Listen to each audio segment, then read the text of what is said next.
Welcome to IAC. ఈ వీడియోలో మనం ఇంపార్టెంట్ కరెంట్ అఫైర్స్ డిస్కస్ చేద్దాం. సో ఫస్ట్ కరెంట్ అఫైర్ చూద్దాం. సో ఫస్ట్ కరెంట్ అఫైర్ వచ్చి national Commission for minorities. National Commission for minorities అనేది మనకి న్యూస్లో ఉంది. జాతీయ మైనారిటీ కమిషన్. ఫస్ట్ ఇది ఎందుకు న్యూస్లో ఉంది అనేది మనం చూద్దాం. ఇటీవల ఢిల్లీ హైకోర్టు, గుర్తుపెట్టుకోండి, ఢిల్లీ హైకోర్టు సెంట్రల్ గవర్నమెంట్కి సంబంధించి ఒక స్టేట్మెంట్ని పాస్ చేసింది. ఏమని? జూలై 31 కల్లా, ఈ సంవత్సరం అప్ టు జూలై 31 కల్లా జాతీయ మైనారిటీ కమిషన్లో ఉన్న వేకెన్సీస్ని ఫిల్ చేయాలి అని చెప్పేసి, అంటే జాతీయ మైనారిటీ కమిషన్లో ఉన్న వేకెన్సీస్ యొక్క నియామకాలు జూలై 31 కల్లా చేపట్టాలి అని ఢిల్లీ హైకోర్టు సెంట్రల్ గవర్నమెంట్కి చెప్పడం జరిగింది. సో అందుకని జాతీయ మైనారిటీ కమిషన్ అనేది న్యూస్లో ఉంది. ఇది వరకు కరెంట్ అఫైర్స్, ఇది వరకు కాంపిటేటివ్ ఎగ్జామ్ అయితే మీకు నేషనల్ మైనారిటీ కమిషన్కి సంబంధించి ఇటీవల ఏది ఉత్తర్వులు జారీ చేసింది అని అడుగుతారు. లేకపోతే నేషనల్ మైనారిటీ కమిషన్లో ఎంతమంది సభ్యులు ఉంటారో అని అడుగుతారు. నేషనల్ మైనారిటీ కమిటీ సభ్యులు ఎంతమంది? ఒక చైర్మన్, వైస్ చైర్మన్, 5 సభ్యులు ఉంటారు. 5 members ఆర్ దేర్. సో ఈ 5 members యొక్క పదవీ కాలం ఎంత అంటే మనకి 3 years. అంటే జాతీయ మైనారిటీ కమిషన్లో సభ్యుల యొక్క పదవీ కాలం ఎంత అంటే 3 yearsగా చెప్పచ్చు. అసలు సభ్యులు ఎంతమంది ఉంటారంటే 5 members, ఒక చైర్మన్, ఒక వైస్ చైర్మన్, అంటే టోటల్గా 7 members జాతీయ మైనారిటీ కమిషన్లో వర్క్ చేస్తారు. ఇది వరకు అయితే మనకి ఇలాంటి క్వశ్చన్సే వచ్చేది. ఎందుకంటే మనకి ఇప్పుడున్నంత వాస్ట్ ఛానల్స్ కానీ, వాస్ట్ ఇన్ఫర్మేషన్ కానీ ఇలాంటి ప్లాట్ఫామ్స్ లేవు. ఇప్పుడున్న దాంట్లో ఇది అసలు కన్సిడరే చేయరు ఎగ్జామ్స్కి. ఎగ్జామ్ పాయింట్ ఆఫ్ వ్యూలో మీకు కావాల్సింది ఈ వర్డ్ మైనారిటీ. భారతదేశంలో మైనారిటీలు అంటే ఎవరు? మైనారిటీల్ని ఎవరు రికగ్నైజ్ చేస్తారు? ఈ మైనారిటీ కమిషన్ ఎప్పుడు ఏర్పడింది? ఇది ఇప్పుడున్న మన సిచ్యువేషన్కి కావాల్సింది. అయితే రాజ్యాంగంలో, ఇండియన్ కాన్స్టిట్యూషన్లో ఎక్కడా కూడా మనకి మైనారిటీలు అంటే ఎవరు, లేకపోతే మైనారిటీ కమిషన్ అనేది ఒకటి ఉంటుంది అని చెప్పేసి రాజ్యాంగంలో మొట్టమొదటిగా ఎక్కడా మనకి ప్రస్తావించలేదు. So what happened then? Next ఏం జరిగింది? సో మనకి సెంట్రల్ గవర్నమెంట్ భారతదేశంలో మైనారిటీని గుర్తించే మొట్టమొదటి వ్యవస్థ లేదా సిస్టమ్ ఏది అని అడిగితే that is nothing but central government. ఒక కమ్యూనిటీని తీసుకుని భారతదేశంలో రిలీజియస్ పరంగా, లింగ్విస్టిక్ పరంగా, భాష పరంగా, మతపరంగా మైనారిటీస్ని గుర్తించవచ్చు. మైనారిటీ అని దాంట్లోనే ఉంది. చిన్న అంటాం కదా, ఇప్పుడు భారతదేశంలో చాలా మతాలు ఉన్నాయి. అతిపెద్ద మతం ఏది అంటే హిందూ మతం అంటాం. మరి అతి చిన్న మతాలు అంటే చాలా తక్కువ సంఖ్యలో మతాల్ని తీసుకునే వాళ్ళు ఎవరు అంటే, తక్కువ మతాలను ఆదరించే వాళ్ళు ఎవరు అంటే పార్సీ ఉన్నారు, జైనిజం ఉంది, బుద్ధిజం ఉంది. ఇవన్నీ చాలా తక్కువ సంఖ్యలో ఉంటాయి మైనారిటీ రిలీజియస్ పరంగా. అలాగే భాష పరంగా చూసుకుంటే తెలుగు, తమిళం, హిందీ, ఇంగ్లీష్ ఇవన్నీ కూడా మెజారిటీ లాంగ్వేజెస్ ఇండియాలో. అలాగా భాష పరంగా, మత పరంగా ఎవరైతే మైనారిటీలోకి వస్తారో సో వాళ్ళ గురించి ఇక్కడ మాట్లాడుతున్నాం. ఎస్పెషల్లీ నేషనల్ మైనారిటీ కమిషన్, జాతీయ మైనారిటీ కమిషన్లో సెంట్రల్ గవర్నమెంట్ ఒక కమ్యూనిటీని, దట్టు రిలీజియస్ కమ్యూనిటీని ఏదైతే గుర్తిస్తుందో అది మైనారిటీ విభాగంలోకి వస్తుంది. భారతదేశంలో అలా సెంట్రల్ గవర్నమెంట్ అంటే కేంద్ర ప్రభుత్వం ఇప్పటికీ 6 మతాల్ని లేదా 6 కమ్యూనిటీల్ని మైనారిటీలుగా గుర్తించింది. ఈ ఎన్ని అనేవి మనకి కంపల్సరీగా తెలియాలి. టోటల్గా మనకి 6. మరి ఈ 6 కమ్యూనిటీస్ ఏంటి అనేది కూడా ఇంపార్టెంట్. మొట్టమొదటిగా దీంట్లో ఉండేది ఎవరు అంటే ముస్లిమ్స్. సో ముస్లిమ్స్ కూడా మనకి మైనారిటీ వర్గంలోకి వస్తారు. దాని తర్వాత క్రిస్టియానిటీ అనేది మనకి మైనారిటీ వర్గంలోకి వస్తుంది. తర్వాత జైనిజం వస్తుంది, and as well as Buddhism వస్తుంది. సిక్ పీపుల్ అంటాం, సిక్కులు, and as well as Parsi. So టోటల్గా మీరు చూసుకోవచ్చు 6. జనరల్గా హిందూ మతం అనేది మెజారిటీ ఉంటుంది. సో దాన్ని పక్కన పెడితే మైనారిటీ, రిలీజియస్ మైనారిటీలో Parsi, Sikh, Buddhism, Muslim, Christianity, Jain ఇవన్నీ కూడా మనకి రిలీజియస్ మైనారిటీ కమ్యూనిటీలోకి రావడం జరుగుతుంది. ఎవరు గుర్తిస్తారు అంటే సెంట్రల్ గవర్నమెంట్ రికగ్నైజ్ చేయడం జరుగుతుంది. మరి వీళ్ళ కోసం వీళ్ళ హక్కులు, వీళ్ళ డెవలప్మెంట్, వీళ్ళ యొక్క బాధ్యతలు, రెస్పాన్సిబిలిటీ తీసుకునే చట్టం ఉండాలి, రూల్స్ ఉండాలి. అందుకే 1992కి ముందర అంటే 1978 దగ్గర నుంచి 1992 మధ్యలో 1992 మధ్యలో మనకి మైనారిటీ కమిషన్ యాక్ట్ అని ఉండేది. Minority commission act. అండ్ దాని తర్వాత 1992లో మైనారిటీ కమిషన్ యాక్ట్ ని నేషనల్ కమిషన్ మైనారిటీ కింద నేమ్ చేంజ్ చేశారు. సో దాని నేమ్ ని ఎప్పుడు చేంజ్ చేశారు అంటే 1992లో. సో దాని తర్వాత 1993లో అఫీషియల్ గా జాతీయ మైనారిటీ కమిషన్ అనేది ఏర్పడింది. అది వర్క్ చేయడం ప్రారంభించింది. టోటల్ గా 7 సభ్యులతో, చైర్మన్, వైస్ చైర్మన్, 5 సభ్యులు. ఇది జాతీయ మైనారిటీ కమిషన్ కి సంబంధించి. ఈ మొత్తంలో కూడా మనకి కాన్సెప్చువల్ గా అడగచ్చు లేదా డైరెక్ట్ గా అడగచ్చు. ఈ న్యూస్ మొత్తంలో మనం ఏం గుర్తుపెట్టుకోవాలి అంటే ఇటీవల ఢిల్లీ హైకోర్టు సెంట్రల్ గవర్నమెంట్ కి ఏ కమిషన్ యొక్క వేకెన్సీస్ ఫిల్ చేయమంది అంటే జాతీయ మైనారిటీ commission. According to that central government, who are the minorities in India? Religious minorities అంటే 6 people, 6 categories వస్తాయి. ఈ 6 categories లో కూడా ఇంకా డెప్త్ గా అడగాలి అంటే SI, SSC లాంటి ఎగ్జామ్స్ కి ఇక్కడ వరకు సరిపోతాయి. కానీ ఇంకొంచెం డెప్త్ గా అడగాలనుకుంటే అకార్డింగ్ టు 2011 సెన్సస్ 2011 జనాభా లెక్కల ప్రకారం ఈ 6 మైనారిటీలో ఎవరు అత్యధికంగా ఉన్నారు అని అడిగితే వీళ్ళల్లో కంపేర్ చేస్తే సో ముస్లిమ్స్ మనకి అత్యధిక మైనారిటీలుగా ఉన్నారు. మరి అతి తక్కువ మైనారిటీగా ఎవరు ఉన్నారు అంటే పార్సీ. వీళ్ళని జొరాస్ట్రియన్స్ అని కూడా పిలుస్తారు. పార్సీ లేదా జొరాస్ట్రియన్స్ అనేవాళ్ళు రిలీజియస్ మైనారిటీలో చాలా తక్కువ మంది ఉన్నవాళ్ళు. ఎక్కువ మైనారిటీ సభ్యులు ఎవరు అంటే ముస్లిమ్స్ ఉన్నారు. According to the which census, ఏ జనాభా లెక్కల ప్రకారం అంటే 2011 జనాభా లెక్కల ప్రకారం. సో ఇది మనకి ఇక్కడ కావాల్సిన information regarding to the National Commission for Minorities. So ఇంతవరకు తెలుసుకుంటే it's more than sufficient. So దీని తర్వాత మీకు టైం ఉంటే ప్రస్తుతం ఈ జాతీయ మైనారిటీ కమిషన్ లో వర్క్ చేస్తున్న చైర్మన్ అండ్ వైస్ చైర్మన్ పేర్లు చూడొచ్చు ఒకవేళ మీకు టైం ఉంది అనుకుంటే. So this is about the first current affair. So next current affair చూద్దాం. Next current affair, deep time project is in news. So next మనకి డీప్ టైమ్ ప్రాజెక్ట్ అనే news current అఫైర్లో ఉంది. ఇది ఒక ఇంపార్టెంట్ ఇంటర్నేషనల్ కరెంట్ అఫైర్ కింద వస్తుంది. And ఇక్కడ మీకు నెక్స్ట్ వచ్చేసి లాంబ్రీవ్స్ కేవ్స్ అని చెప్పేసి ఉన్నాయి. లాంబ్రీవ్స్ కేవ్స్ వల్ల ఇది place of that current affair కింద కూడా వస్తుంది. ఎందుకు న్యూస్లో ఉందనేది చూడాలి. ఇటీవల ఫ్రాన్స్కి చెందిన లాంబ్రీవ్స్ కేవ్స్ అనేవి న్యూస్లో ఉన్నాయి. గుహలు పేర్లు గుర్తుపెట్టుకోండి న్యూస్ తర్వాత, ఎందుకంటే న్యూస్కి సంబంధించి ప్లేస్ వస్తే ఆ ప్లేస్ చాలా ఇంపార్టెంట్. ఫ్రాన్స్లో ఇటీవల కనిపించిన వార్తల్లో గుహలు ఏవి అంటే లాంబ్రిస్ గుహలు. So Lombrives caves are located in that France which is in right now current affair. అయితే ఎందుకు న్యూస్లో ఉన్నాయి అంటే ఈ గుహల్లో ఫ్రాన్స్లో కొంతమంది వ్యక్తులు అంటే టోటల్గా 15 మెంబర్స్ 15 మంది సభ్యులు ఒక ప్రాజెక్ట్ ని చేపట్టారు. ఆ ప్రాజెక్ట్ పేరు ఏంటి అంటే డీప్ టైమ్ ప్రాజెక్ట్ అని ఉంది. సో మొత్తం మీ కరెంట్ అఫైర్ అంతా ఆ ప్రాజెక్ట్ లోనే ఉంది, డీప్ టైమ్ అని చెప్పి.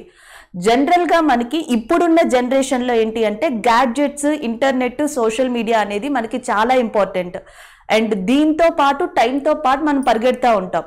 అయితే టైం కానీ గ్యాడ్జెట్స్ కానీ సోషల్ మీడియా ఇవేం లేకుండా జనరల్గా లైఫ్ని గడపచ్చా అనే దాని మీద ఈ డీప్ టైమ్ ప్రాజెక్ట్ అనే దాన్ని ఏ కంట్రీ చేపట్టింది? ఫ్రాన్స్. ఏ గుహల్లో అంటే లాంబ్రిస్ కేవ్స్, లాంబ్రిస్ గుహలు. సో ఇది మనకి కరెంట్ అఫైర్. అయితే ఇక్కడ ఉన్న ఇంపార్టెన్స్ ఏంటి అంటే 15 మంది సభ్యులు దాదాపుగా ఎన్ని డేస్, 40 డేస్ ఈ లాంబ్రిస్ గుహల్లో గడిపారు. సో దానివల్ల ఏంటంటే జనరల్గా ఇక్కడ టైం కానీ టెక్నాలజీ కానీ ఏది వాళ్ళు యూజ్ చేసుకోలేదు. ఎలాంటి టెక్నాలజీ యూజ్ చేసుకోలేదంటే లైక్ సోషల్ మీడియా లాంటి డిజిటల్ ప్లాట్ఫామ్స్ టైంకి సంబంధించి. సో లేకపోతే టైంని మనం ఎట్లా పాస్ చేయాలి దానికి సంబంధించింది ఏ టెక్నాలజీని యూజ్ చేసుకోలేదు. So that's why it is in news అని చెప్పొచ్చు. ఇటీవల వాళ్ళు రీసెంట్గా ఆ గుహల నుంచి బయటకు వచ్చారు అండ్ వాళ్ళ ఎక్స్పీరియన్స్ని షేర్ చేసుకున్నారు. అందుకని ఏ గుహలు మనకి న్యూస్లో ఉన్నాయంటే లాంబ్రీస్ గుహలు అనేవి న్యూస్లో ఉన్నాయి. Clear? So deep time project అనగానే మీకు గుర్తుకు రావాల్సింది 15 మెంబర్స్ 15 మంది సభ్యులు ఫ్రాన్స్లోని ఏ గుహల్లో? లాంబ్రిస్ గుహల్లో గడిపారు. అయితే ఎప్పుడైతే మనకి న్యూస్ రిలేటెడ్ కంట్రీ కానీ లేకపోతే స్టేట్ కానీ ఇంపార్టెంట్ ప్లేస్ కానీ బయటపడితే ఆ ప్లేస్కి సంబంధించి ఇంపార్టెంట్ ఇష్యూస్ కూడా చూడాలి. మనకి ఫ్రాన్స్ అనేది ఇక్కడ న్యూస్లో ఉంది కాబట్టి ఫ్రాన్స్కి సంబంధించిన కరెంట్ అఫైర్స్ కూడా ఒకసారి చూద్దాం. ఫ్రాన్స్ క్యాపిటల్ గుర్తుపెట్టుకోండి, France capital is nothing but Paris. Already మొన్న మనం డిస్కస్ చేసుకున్నాం, ప్యారిస్లో మెయిన్గా ఏ ఇంటర్నేషనల్ ఆర్గనైజేషన్ హెడ్ క్వార్టర్స్ ఉంది అంటే యునెస్కో యొక్క ఇంటర్నేషనల్ ఆర్గనైజేషన్ హెడ్ క్వార్టర్స్ వచ్చేసి మనకి ప్యారిస్లో ఉంది. అలాగే UNESCO international monuments and sites day అనేది ఎప్పుడు సెలబ్రేట్ చేస్తుంది అంటే 18th ఏప్రిల్న సెలబ్రేట్ చేయడం జరుగుతుంది. అలాగే యునెస్కో యొక్క భారతదేశంలో ఎన్ని బయోస్పియర్స్ రికగ్నైజ్ చేయబడ్డాయి అంటే 12 బయోస్పియర్స్ యునెస్కో చేత భారతదేశంలో రికగ్నైజ్ చేయబడ్డాయి. యునెస్కోతో భారతదేశంలో ఎన్ని వరల్డ్ హెరిటేజ్ సైట్స్ రికగ్నైజ్ చేయబడ్డాయి అంటే 38 వరల్డ్ హెరిటేజ్ సైట్స్ రికగ్నైజ్ చేయబడ్డాయి. దీన్ని పక్కన పెడితే ఇప్పుడు మళ్ళీ ఇక్కడ ఫ్రాన్స్లో లాంబ్రిస్ గుహలతో పాటు చాలా పాపులర్ కేవ్స్గా దేన్ని చెప్తారు అంటే లాస్కస్ గుహలు, లాస్కస్ కేవ్స్ అంటాం. You have to remember this thing, Lascaux caves. ఎందుకు చాలా ఫేమస్ అంటే మనకి భారతదేశంలో బింబిటికా కేవ్స్ అనగానే వెంటనే గుర్తొచ్చేది ప్రీ హిస్టరీ, పూర్వ చరిత్ర. అజంతా ఎల్లోరా అనగానే వెంటనే మనకి పూర్వ చరిత్ర గుర్తొస్తుంది, ఏనిషియంట్ హిస్టరీ అంటాం. అలాగే ఫ్రాన్స్లో ఏనిషియంట్ హిస్టరీ, ప్రీ హిస్టరీ వాటికి సంబంధించి పూర్వ చరిత్రకి సంబంధించిన పెయింటింగ్స్ అన్ని లాస్కస్ అనే గుహల్లో ఉన్నాయి. అందుకే ఫ్రాన్స్లో చాలా ఫేమస్ లాస్కస్ గుహల్ని చెప్తారు. ఇది వరకు అంటే బిఫోర్ ద ఫిబ్రవరి ప్రపంచంలోనే అతిపెద్ద రైల్వే బ్రిడ్జ్ రివర్ మీద కన్స్ట్రక్ట్ చేసింది ఏది అంటే ఫ్రాన్స్లోని మిలావో వైడక్ట్. ఫ్రాన్స్లో ఉన్న మిలావో వైడక్ట్ అనేది ప్రపంచంలోనే అతిపెద్ద రైల్వే బ్రిడ్జ్ కింద చెప్తారు. కానీ దీనిని క్రాస్ చేసి ఇటీవల ఏ కంట్రీ ప్రపంచంలో అతి ఎత్తైన రైల్వే బ్రిడ్జ్ని కన్స్ట్రక్ట్ చేసింది అంటే that is China. So China railway bridge అనేది ఇండియాకి సంబంధించింది కాబట్టి ఇది కూడా ఇంపార్టెంట్. ఫ్రాన్స్లో మనకి అతి ఎత్తైన రైల్వే బ్రిడ్జ్ ఉండేది, దాని పేరు మిలావో వైడక్ట్. దాన్ని క్రాస్ చేసి భారతదేశంలో జమ్మూ కాశ్మీర్లో మనకి ఏది కడుతున్నారు అంటే చీనా రైల్వే బ్రిడ్జ్ని కన్స్ట్రక్ట్ చేస్తున్నారు.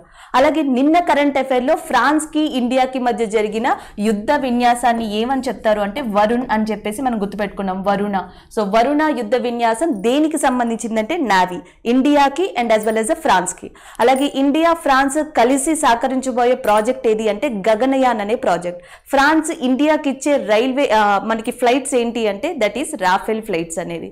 ఇవి మనకి ఫ్రాన్స్కి సంబంధించి ఇంపార్టెంట్, ఇది కరెంట్ అఫైర్లో ఉంది కాబట్టి. కానీ మీరు కంప్లీట్గా గుర్తుపెట్టుకోవాల్సింది ఏంటంటే ఈ గుహలు లాంబ్రిస్ కేవ్స్ అనేవి మనకి ఫ్రాన్స్లో ఉన్నాయి డి ప్రాజెక్ట్కి సంబంధించి. So next current affair Google. ఇది కూడా మనకి ఇంటర్నేషనల్ దాంట్లోకి ఇంపార్టెంట్ కరెంట్ అఫైర్గా వస్తుంది. సో గూగుల్కి సంబంధించిన న్యూస్ ఏంటంటే ఇటీవల అంటే కరోనా యొక్క సెకండ్ వేవ్గా ఈ ఫేజ్ని రికగ్నైజ్ చేశారు ప్రపంచంలో. కరోనా ఫస్ట్ వేవ్లో ఇటలీ లాంటి కంట్రీస్ కంప్లీట్గా స్మాష్ అవ్వడం మనం చూస్తే, సో ఇప్పుడున్న సెకండ్ వేవ్లో ఇండియా, బ్రెజిల్ లాంటి కంట్రీస్ టాప్ కంట్రీస్గా ఉన్నాయి కరోనాతో సఫర్ అవుతున్న టైంలో. అయితే చాలా కంట్రీస్, చాలా ఆర్గనైజేషన్స్ కూడా ఇండియాకి ఎకనామికల్గా అండ్ యాజ్ వెల్ యాజ్ వేరే విధంగా కూడా సపోర్ట్ చేయడానికి ముందుకు వచ్చాయి. దాంట్లో వన్ ఆఫ్ ద సంస్థగా అండ్ ఐటీ దిగ్గజంగా గూగుల్ని చెప్పచ్చు. గూగుల్ ఆల్మోస్ట్ 135 కోట్లు 135 crores ఇండియాకి కరోనా సహాయం అంటే కరోనా టైంలో దీనికోసం ఎమర్జెన్సీ పర్పస్లో సహాయం కోసం 135 crores ఫండ్ని ఇవ్వడానికి రెడీగా ఉంది. ఈ 135 crores కూడా వివిధ రకాలుగా గూగుల్ ఇండియాకి అందించనుంది. ఆక్సిజన్ అనేది ఇప్పుడు ఇండియాకి అవసరం కాబట్టి మెడికల్ ఆక్సిజన్లో రూపంలో కానీ, ఆక్సిజన్ ప్లాంట్స్ రూపంలో కానీ, మెడికల్ ఎక్విప్మెంట్ రూపంలో కానీ, లేకపోతే మనకి వ్యాక్సిన్కి అవసరమైన ఏవైతే ముడి సరుకులు అని చెప్తున్నామో వాటికి సంబంధించిన రూపంలో కానీ, వీటన్నిటికీ కావాల్సిన ఫండ్ లేదా మనీని 135 crores గూగుల్ ఇండియాకి హెల్ప్ చేయనుంది. So that's why it is in news. అటు గూగులే కాదు, చాలా కంట్రీస్ కూడా ఇండియాకి సెకండ్ వేవ్లో హెల్ప్ చేయడానికి ముందుకొచ్చాయి. ఫస్ట్ వేవ్లో ఇండియా యుఎస్ లాంటి కంట్రీస్కి ఎలాంటి సహాయాన్ని అందించింది, అండ్ సెకండ్ వేవ్లో అండ్ స్టార్టింగ్ టైంలో కూడా ఇండియాలో భారత్ అండ్ బయోటెక్లో తయారు చేసిన కోవాక్సిన్ అనే దాన్ని మయన్మార్, ఆఫ్రికన్ కాంటినెంట్లోని కొన్ని కంట్రీస్కి మనం ఆ కోవాక్సిన్ని సరఫరా చేయడం జరిగింది. అయితే ఇప్పుడు ఇండియా చాలా డిఫరెంట్ పరిస్థితుల్ని ఎదుర్కొంటుంది. ఈ డిఫరెంట్ పరిస్థితుల్ని తట్టుకోవడం కోసం ఎకనామికల్గా ఇలాంటి సంస్థలు ముందుకొచ్చాయి. అయితే ఈ న్యూస్ మొత్తంలో మనం గుర్తుపెట్టుకోవాల్సింది మనీ గనక ఇస్తే మనకి ఎక్కడైనా న్యూమరికల్ నెంబర్ కనిపిస్తే అది ఎకానమీ పరంగా చాలా చాలా ఇంపార్టెంట్. ఎకానమీ న్యూస్లో కానీ ఆర్థిక పరంగా న్యూస్లో కానీ న్యూమరికల్ అనే నెంబర్ వైజ్ వస్తే మాత్రం ఆ కరెంట్ అఫైర్లో అది గుర్తుపెట్టుకోవాలి. గూగుల్ ఎంత ఇస్తుంది అంటే 135 కోట్లు ఇండియాకి ఫండ్ ఇస్తుంది. అండ్ డిఫరెంట్ రూపంలో టెస్ట్ ఎక్విప్మెంట్స్ కావచ్చు, మెడికల్ ఆక్సిజన్ ప్లాంట్స్. ఈ సందర్భంగా మనకి గూగుల్ CEO ఆల్రెడీ తెలుసు, సుందర్ పిచాయ్. దాంతోపాటు గూగుల్ ఫౌండర్స్ ని కూడా గుర్తుపెట్టుకోవాలి. గూగుల్ ఫౌండర్స్ వచ్చేసి వన్ ఈజ్ లారీ పేజ్, ఇంకొక పర్సన్ వచ్చేసి Sergey Brin. One is a Sergey Brin and second one is a Larry Page, and these two are the founders of Google. Google యొక్క founders గా సెర్గీని and as well as Larry Page ని చెప్పొచ్చు, and Google యొక్క CEO గా సుందర్ పిచాయ్ ని చెప్పొచ్చు. So this is about the Google and Google related information. So next current affair economic growth. So economic growth లేదా ఆర్థిక ఎదుగుదల, ఆర్థిక అభివృద్ధి గురించి ఇక్కడ ఇవ్వడం జరిగింది. So former finance secretary SC Garg ఇటీవల మనకి ఒక వాల్యూని చెప్పడం జరిగింది, ఒక స్టేట్మెంట్ని చెప్పడం జరిగింది. అది దేనికి సంబంధించి అంటే ఇండియా యొక్క ఎకనామిక్ గ్రోత్, ప్రజెంట్ ఆర్థిక సంవత్సరానికి గాను ఆయన ఇండియా యొక్క ఎకనామిక్ గ్రోత్ గురించి మాట్లాడారు. ఏమని అంటే గత COVID-19 విషయాన్ని గుర్తుపెట్టుకుని ఇప్పుడున్న ప్రస్తుత కరోనా విషయాల ద్వారా సో ఈ పరిస్థితులన్నీ చూస్తుంటే ఇండియా యొక్క ఎకనామిక్ గ్రోత్ ప్రొజెక్షన్ అనేది <10% ఉంటుంది అని చెప్పారు. అండ్ అది ఇక్కడ ఇవ్వడం జరిగింది. The economic growth to <10% in the current fiscal అని చెప్పడం జరిగింది. ఈయన ఎందుకు చెప్పారంటే ప్రతి సంవత్సరం కూడా మనకి సెంట్రల్ బ్యాంక్ అంటే RBI, reserve bank of India కానీ లేకపోతే ఇండియాలో కొన్ని క్రెడిట్ రేటింగ్ ఏజెన్సీస్ అంటాం.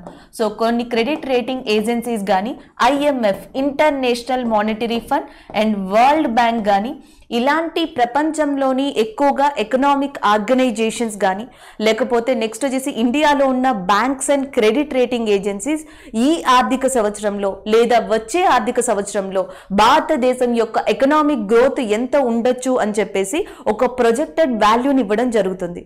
ఆ వాల్యూని మార్కెట్ వాల్యూస్ దృష్ట్యా ఇప్పుడున్న పరిస్థితుల దృష్ట్యా ఇంక్రీజ్ చేయొచ్చు లేదా డిక్రీజ్ చేయొచ్చు. IMF మనకి భారతదేశం యొక్క ఎకనామిక్ గ్రోత్ ఎంత ఉండొచ్చు అని చెప్పేసి ఇది వాల్యూ ఎస్టిమేట్ చేసింది అంటే 12.5% ఉండొచ్చు అని చెప్పింది. అలాగే మనకి ఎకనామిక్ సర్వే అని ప్రతి సంవత్సరం రావడం జరుగుతుంది. ఎకనామిక్ సర్వే ప్రకారం ఈ సంవత్సరం భారతదేశం యొక్క ఎకనామిక్ గ్రోత్ అనేది 11% ఉండొచ్చు అని చెప్పి వాళ్ళు చెప్పడం జరిగింది. అలాగే నెక్స్ట్ వచ్చేసి మనకి S&P అని చెప్పి ఇటీవల న్యూస్ లోకి రావడం జరిగింది. S&P క్రెడిట్ రేటింగ్ అని చెప్పేసి వాళ్ళు కూడా 10 అంటే బిలో 11% మనకి ఇండియా యొక్క ఎకనామిక్ గ్రోత్ అనేది ఈ ఫినాన్షియల్ ఇయర్లో ఉండొచ్చు అని చెప్పారు. అయితే ఇప్పుడు ఈ ఫార్మర్ ఫినాన్స్ సెక్రటరీ ఏం చెప్తున్నారు, ఇప్పుడున్న కరోనా పరిస్థితుల దృష్ట్యా భారతదేశం యొక్క ఎకనామిక్ గ్రోత్ ఈ వాల్యూస్ రెండింటినీ కూడా క్రాస్ చెయ్యకపోవచ్చు లేదా మీట్ కాకపోవచ్చు. మేబీ ఎకనామిక్ గ్రోత్ అనేది <10% ఉంటుంది అని చెప్పేసి చెప్పడం జరిగింది. దీనికి తగ్గట్టు Oxford economies, so Oxford economies అనే సంస్థ ప్రపంచవ్యాప్తంగా కొన్ని కంట్రీస్కి ఎకనామిక్ గ్రోత్కి సంబంధించిన వాల్యూస్ని ఇవ్వడం జరుగుతుంది. అలాగే ఇండియాకి కూడా అది రీసెంట్గా అంటే ప్రీవియస్ ఇచ్చిన వాల్యూని తగ్గిస్తూ ఇండియా యొక్క ఎకనామిక్ గ్రోత్ ఈ సంవత్సరానికి ఎంత ఉండొచ్చు అని ఆక్స్ఫర్డ్ ఎకనామీస్ రిలీజ్ చేసింది అంటే 10.8% ఉండొచ్చు అని చెప్పేసి అది కూడా చెప్పడం జరిగింది.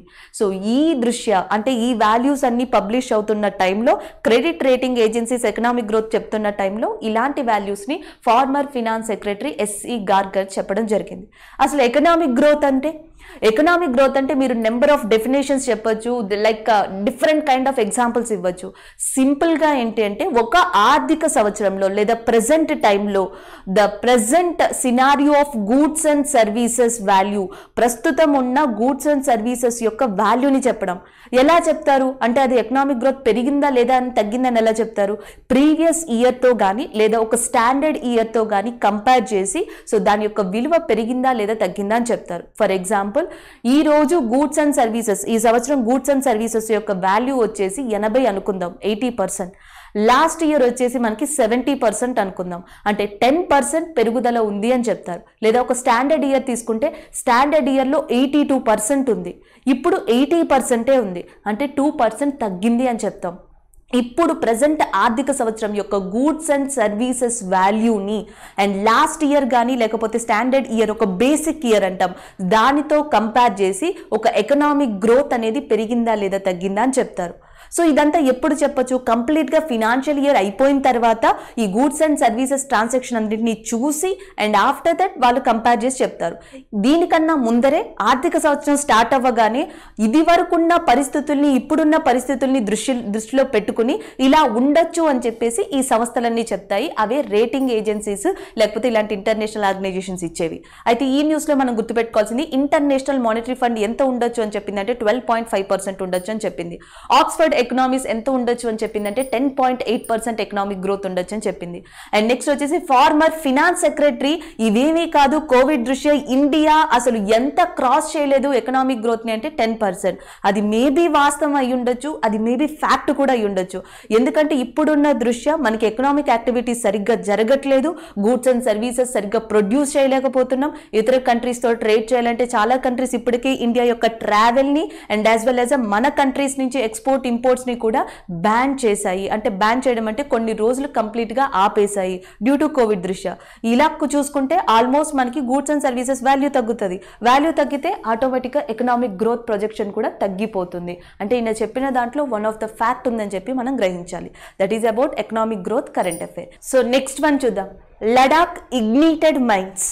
లడాక్ ఇగ్నిటెడ్ మైన్స్ అనేది న్యూస్లో ఉంది. ఇది మనకి చాలా ఇంపార్టెంట్ కరెంట్ అఫైర్, ఎందుకంటే నేషనల్ వైడ్గా ఈ కరెంట్ అఫైర్ని చూడొచ్చు. రెండో ఇంపార్టెంట్ వచ్చేసి లడాక్ ప్లేస్ వైజ్గా కూడా దీన్ని ఇంపార్టెంట్ కరెంట్ అఫైర్గా చూడొచ్చు. ఎందుకంటే ఇటీవల 3 డిఫరెంట్ సంస్థలు కలిసి లెహ్ అంటే లడాఖ్లో ఉన్న లే ప్రాంతం యొక్క ఇండియన్ ఆర్మీ యొక్క సిస్టంతో ఒక ఒప్పందాన్ని కుదుర్చుకున్నాయి. 3 ఆర్గనైజేషన్స్ ఇండియన్ ఆర్మీతో లడాక్ ప్రాంతానికి సంబంధించిన ఒక విషయానికి ఒప్పందం కుదుర్చుకున్నాయి. ఆ ఒప్పందానికి సంబంధించిన ప్రాజెక్ట్ పేరు లడాక్ ఇగ్నిటెడ్ మైన్స్. ఫస్ట్ ఆ 3 ఆర్గనైజేషన్స్ ఏంటి అనేది చూడాలి. ఒకటి వచ్చేసి NIEDO అని ఉంది. NIEDO యొక్క అబ్రివేషన్ ఏంటంటే మనకి national integrity and educational development organization.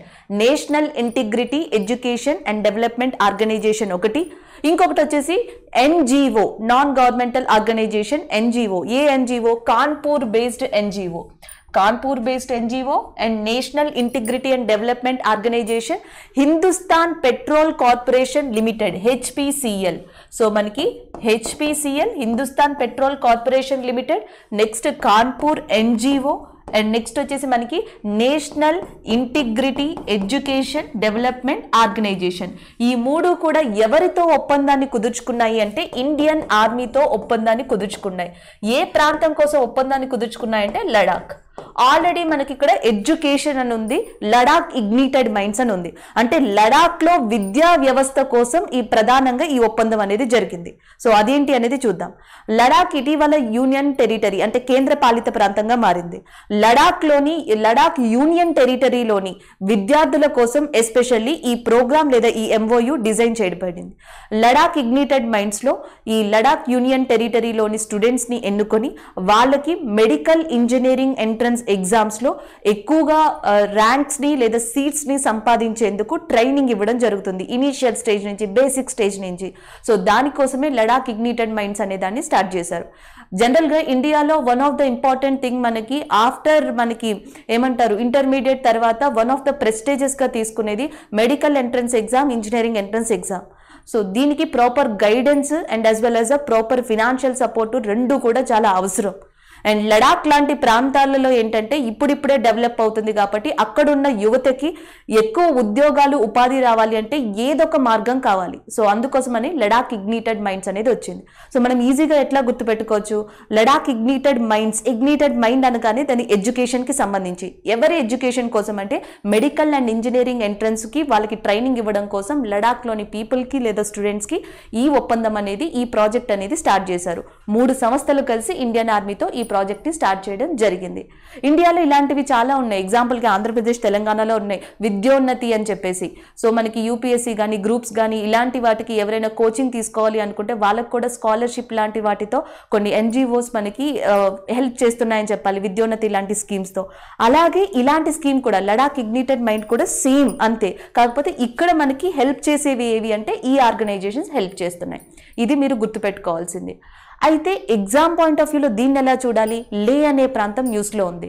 So లే అనే ప్రాంతానికి సంబంధించి ఇంపార్టెంట్గా ఏమన్నా ఉన్నాయా? భారతదేశంలోనే అతి చల్లని ప్రదేశాల్లో వన్ ఆఫ్ ద కోల్డెస్ట్ ఏరియాగా లేని చెప్పొచ్చు. ఎందుకంటే భారతదేశంలో అతి చల్లని ప్రదేశంగా మనం ముఖ్యంగా ద్రాస్ని చెప్పడం జరుగుతుంది. ద్రాస్ అనే ప్రాంతం భారతదేశంలో అతి చల్లని ప్రాంతం. దాని తర్వాత one of the coldest area కింద దేన్ని చెప్పొచ్చు అంటే లే. ఈ లేలో మనకి డెజర్ట్, ఎడారి కూడా ఉంది. ఇంకొక ఇంపార్టెంట్ ఏంటంటే లడాక్ అనేది ఏ కంట్రీతో బోర్డర్ని షేర్ చేసుకుంటుంది? సో లడాక్ అనేది మనకి ఏ కంట్రీతో బోర్డర్ని షేర్ చేసుకుంటుంది అంటే టిబెట్. సో టిబెట్ లేదా చైనాతో బోర్డర్ని షేర్ చేసుకోవడం జరుగుతుంది. Radhakrishna Mathur is a present lieutenant governor of Ladakh. లడాక్కి ప్రస్తుతం రాధాకృష్ణ మాథూర్ గవర్నర్గా వర్క్ చేస్తున్నారు, లెఫ్టినెంట్ గవర్నర్గా. అండ్ నెక్స్ట్ లడాక్కి టిబెట్కి మధ్య ఉన్నది లైన్ ఆఫ్ కంట్రోలా, లైన్ ఆఫ్ యాక్చువల్ కంట్రోలా అంటే మనకి వాస్తవ ఆధీన రేఖ, లైన్ ఆఫ్ యాక్చువల్ కంట్రోల్ అనేది లడాక్కి టిబెట్కి మధ్యలో ఉందని గుర్తుపెట్టుకోవాలి. అలాగే లడాక్లోనే భారతదేశంలో అత్యంత ఇంపార్టెంట్ అయిన ఒక లేక్ సరస్సు ఉంది. దాని పేరు వచ్చేసి మనకి Pangong lake. So Pangong lake అనేది మనకి ఎక్కడ ఉందంటే లడాక్లో. ఇప్పుడు దీనికి సంబంధించి ఈ కరెంట్ అఫైర్కి సంబంధించి క్వశ్చన్లు ఎలా ఇస్తారు? Recently Ladakh ignited mines is in news. It is related to what? Option A army, option B maybe education, option C development of dams, option D development of roads. ఇది ముఖ్యంగా ఎవరి కోసం? ఎడ్యుకేషన్ కోసం. Next one, recently Ladakh ignited minds for the education development అనేది న్యూస్లో ఉంది. So దీన్ని 3 ఆర్గనైజేషన్స్తో కలిపి ఎవరు ఒప్పందాన్ని కుదుర్చుకున్నారు? Option A maybe education ministry, option B some kind of other organization, option C Indian Army, option D Indian Navy. Indian Army, Indian Navy, Indian Air Force, some other organization. ముఖ్యంగా Indian Army. ఇటీవల లే అనేది న్యూస్లో ఉంది. అది ఏ ప్రాంతానికి సంబంధించింది? లడాక్. ప్రస్తుతం లడాక్ అనే ప్రాంతం న్యూస్లో ఉంది. దాని యొక్క లెఫ్టినెంట్ గవర్నర్ ఎవరు? రాధాకృష్ణ మాథూర్. ప్రస్తుతం లడాక్ ఇగ్నిటెడ్ మైండ్స్ అనేది న్యూస్లో ఉంది. అక్కడ ఉన్న యువతకి విద్యా ఉపాధి కల్పించడం కోసం. అయితే లడాక్ అనే ప్రాంతం ఏ కంట్రీతో బోర్డర్ని షేర్ చేసుకుంటుంది అంటే టిబెట్ లేదా చైనా. అండ్ మనకి ఎల్ఓఏసి అనేది అక్కడ ముఖ్యమైన రేఖ. అయితే ఇటీవల లడాక్ అనేది న్యూస్లో కనిపించింది. అక్కడున్న అత్యంత ప్రాముఖ్యమైన వివాదాస్పదమైన లేక్ ఏది అంటే Pangong lake. So that is about Ladakh ignited minds. So next one, single crystal blades technology. Single crystal blades technology అనేది న్యూస్లో ఉంది. కానీ దీన్ని మనం ఎలా తీసుకోవాలంటే డిఫెన్స్ న్యూస్గా తీసుకోవాలి. It's not science and technology, ఇది డిఫెన్స్ న్యూస్గా తీసుకోవాలి. ఎందుకంటే దీంట్లో ఇన్వాల్వ్ అయి ఉన్నది ఏది అంటే DRDO, defence research and development organization. Abbreviations కూడా ఇంపార్టెంట్. డిఆర్డిఓ అంటే defence research development organization. So DRDO న్యూస్లో ఉండడానికి కారణం ఏంటంటే ఇటీవల అది కొత్త టెక్నాలజీని యూజ్ చేసి, ఎలాంటి టెక్నాలజీ అంటే మనకి ఇక్కడ single crystal blades technology. So single crystal blades technology అనే దాన్ని రూపొందించి, సో దాంట్లో 60 ఆఫ్ ద బ్లేడ్స్, సో మనకి హెలికాప్టర్స్లో యూజ్ చేసే ఈ బ్లేడ్స్ని హిందుస్థాన్ ఏరోనాటిక్స్ లిమిటెడ్ అంటే హాల్కి ఇవ్వడం జరిగింది. న్యూస్లో ఉండడానికి రీజన్ ఏంటి అంటే హాల్కి డిఆర్డిఓ ఒక కొత్త టెక్నాలజీని, సింగిల్ క్రిస్టల్ బ్లేడ్స్ అనే టెక్నాలజీతో, సో హెలికాప్టర్లో యూజ్ చేసే వన్ ఆఫ్ ద కాంపోనెంట్గా చెప్పొచ్చు, ఈ బ్లేడ్స్ని మ్యానుఫ్యాక్చర్ చేసింది. దాదాపుగా మనకి 60 బ్లేడ్స్ని, ఈ క్రిస్టల్ టెక్నాలజీతో యూజ్ అయ్యే 60 బ్లేడ్స్ని హిందుస్థాన్ ఏరోనాటిక్ లిమిటెడ్కి ఇవ్వడం జరిగింది. దాంతోపాటు ఒక పాయింట్ కూడా చెప్పింది, it is given to the Hindustan aeronautic limited for the part of indigenous helicopter development. ఇది మన కరెంట్ అఫైర్స్లో అవసరం. ఇండిజీనియస్ హెలికాప్టర్ డెవలప్మెంట్ మన దగ్గర అంటే డిఫెన్స్ సిస్టంలో army, navy and air force, ఈ 3 సిస్టమ్స్లో కూడా మనం ఎక్కువగా వెపన్స్ని యూజ్ చేస్తున్నాం. కాంబాట్ వెపన్స్ని యూజ్ చేస్తున్నాం. అండ్ నెక్స్ట్ వచ్చేసి మనకి యాంటీ మిసైల్స్ని యూజ్ చేస్తున్నాం. ఇవి 2 రకాలుగా ఉన్నాయి. 80% వేరే కంట్రీస్ నుంచి తెచ్చుకుని ఈ టెక్నాలజీ, ఈ వెపన్స్ని తెచ్చుకుని వాడుతున్నాం. 20% ఇండియాలో తయారు చేసి వాడుతున్నాం. ఈ 20% కూడా డిఆర్డిఓ, ఇస్రో, హాల్ ఇలాంటివి మ్యానుఫ్యాక్చర్ చేసి ఇస్తున్నాయి. భారతదేశంలో కొన్ని కైండ్ ఆఫ్ హెలికాప్టర్స్ని and as well as a ఫ్లైట్స్ని అండ్ దట్ టు డిఫెన్స్కి సంబంధించి రూపొందించేదే హిందుస్థాన్ ఏరోనాటిక్ లిమిటెడ్. ఫర్ ఎగ్జాంపుల్కి రాఫెల్ అనే యుద్ధ విమానం ఇండియాలో ఇప్పుడు చాలా ఫేమస్. మన వల్ల కరెంట్ అఫైర్స్ వల్ల మనం తెలుసుకున్నాం, న్యూస్ వల్ల చాలా మంది తెలుసుకున్నారు రాఫెల్. దానికి ముందర సుకోయ్ అనే యుద్ధ విమానం కూడా చాలా ఫేమస్. సుకోయ్ కన్నా ముందర మనకి బోయింగ్ అనే యుద్ధ విమానం అనేది చాలా ఫేమస్. ఎందుకంటే రాఫెల్ అనే దాన్ని మనం ఏ కంట్రీ నుంచి తీసుకున్నామంటే ఫ్రాన్స్. ఇది చాలా చాలా ఇంపార్టెంట్. మ్యాచ్ ఏ మ్యాచ్ బి అడుగుతారు, ఈ కంట్రీస్ ఇంపార్టెంట్ కాబట్టి. రాఫెల్ ఫ్రాన్స్ నుంచి తీసుకున్నాం. మరి సుకోయ్ అనే దాన్ని ఏ కంట్రీ నుంచి తీసుకున్నాము అంటే that is Russia. And next వచ్చేసి బోయింగ్ అనే సిరీస్ని ఎక్కడి నుంచి తీసుకున్నామంటే యుఎస్ఏ. బోయింగ్ సిరీస్ మనం చాలా తీసుకున్నాం. యుఎస్ఏ నుంచి బోయింగ్ యుద్ధ విమానాలు కానీ, నెక్స్ట్ సుకోయ్ రష్యా నుంచి కానీ, రాఫెల్ ఫ్రాన్స్ నుంచి కానీ. కానీ మన దగ్గర నుంచి కూడా ఒక ఇండిజీనియస్ టెక్నాలజీ, మన సొంత టెక్నాలజీ యూజ్ చేసి ఒక ఫ్లైట్స్ని తయారు చేసాం. దాని పేరు తేజస్. సో తేజస్ అనే ఫ్లైట్స్ని ఎవరు మ్యానుఫ్యాక్చర్ చేశారు అంటే that is nothing but hall. అదే హెలికాప్టర్స్ విషయానికి వస్తే హెలికాప్టర్స్లో ఇండియా కూడా తన సొంత టెక్నాలజీతో తయారు చేసింది. ఒకటి వచ్చేసి మనకి ధ్రువ్ అనే హెలికాప్టర్ని యూజ్ చేస్తున్నాం. సో ధ్రువ్తో పాటు మనకి చాలా హెలికాప్టర్స్ ఉన్నాయి. సో దీంతో పాటు next light combat helicopters, light utility helicopter అంటాం. సో లైట్ యుటిలిటీ హెలికాప్టర్ని, లైట్ కాంబాట్ హెలికాప్టర్ని, ధ్రువ్ అనే హెలికాప్టర్స్ని, వీటినన్నిటినీ కూడా మ్యానుఫ్యాక్చర్ చేసింది హాలే, హిందుస్థాన్ ఏరోనాటిక్ లిమిటెడ్. దీనితో పాటు మనకి ఇంకొకటి కూడా ఉంది, దాన్ని చేతక్ అని పిలుస్తారు. ఈ చేతక్ అనే హెలికాప్టర్ని ఇండియా ఫ్రాన్స్ సహాయంతో మ్యానుఫ్యాక్చర్ చేసింది. సో వీటన్నిటిలో కూడా డైరెక్ట్లీ అండ్ ఇండైరెక్ట్లీ ఎవరి హస్తం ఉందంటే హిందుస్థాన్ ఏరోనాటిక్స్ లిమిటెడ్ యొక్క హస్తం ఉందని చెప్పి మనం గుర్తుపెట్టుకోవాలి. అయితే ఈ మొత్తం న్యూస్లో ఏంటంటే మనకి హెలికాప్టర్స్లో one of the important component అయినా, చాలా ఇంపార్టెంట్ కాంపోనెంట్ అయినా ఈ బ్లేడ్ సిస్టమ్ని ఏ టెక్నాలజీతో డిఆర్డిఓ రూపొందించిందంటే single crystal blade technology. So next ఇది ఎవరికి ఇచ్చింది అంటే హాల్, హిందుస్థాన్ ఏరోనాటిక్ లిమిటెడ్. హాల్ యొక్క ప్రీవియస్ హిస్టరీ ఏంటంటే ఇండియాలోనే ఇండిజినియస్ హెలికాప్టర్స్ని అండ్ ఫ్లైట్స్ని ఇది తయారు చేసింది. ఫ్లైట్స్ విషయానికి వస్తే తేజస్, అండ్ హెలికాప్టర్స్ విషయానికి వస్తే Dhruv, light utility helicopter, light combat helicopter లాంటివి తయారు చేసింది. ఫ్రాన్స్ సహాయంతో మనం చేసింది ఏది అంటే చేతక్.